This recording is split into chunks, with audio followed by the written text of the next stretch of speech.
Oops!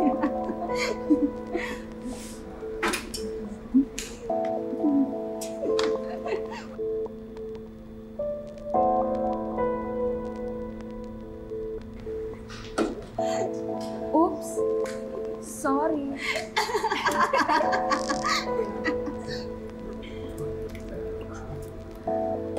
Oh no!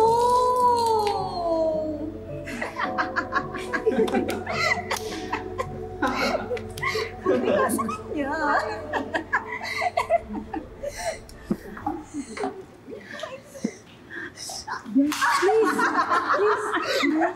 Please, okay ka lang?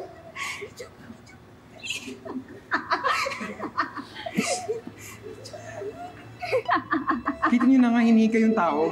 Pinagtatawanan niyo pa. Huwag ganon. And who are you to tell us that? Security guard ka lang naman dito, di ba? Hindi ka nga pulis eh. So, shut up ka na lang, loser!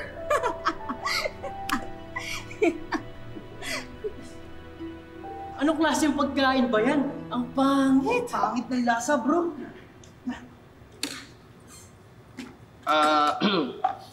Excuse me. Ano sabi ninyo? Pangit yung niluto kong food? Parang kayo lang naman yung nagsasabi ng ganun. Baka naman pangit lang talaga yung taste niya, bro. Then what can you say about this, bro? Cafeteria food is so dry. Natamad kumain. Food is ew. 1/4 out of 100 stars. Totoo naman kasi, pangit na nga yung cook. Kaya pangit din yung luto. Uy, grabe naman kayo. Magpasalamat na lang kayo na may kinakain kayo. Miss, sorry ah. Maganda ka naman, kaso janitress ka lang dito. Loser! Talunan!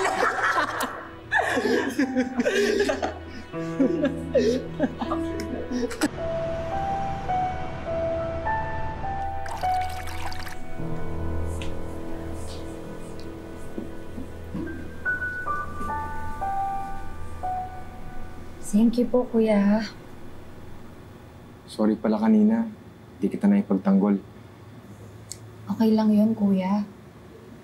Alam mo, dapat nga kayo mag-sorry sa'yo eh. Hindi man lang kita na-defend sa kanila. Mali sila eh.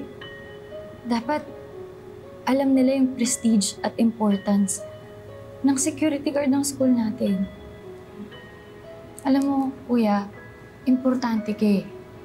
At dapat alam ng mga students yung basic decorum ng pagrespeto sa security guard ng university. Lalo na mas nakakatanda ka sa amin. Salamat. No, kuya. Salamat.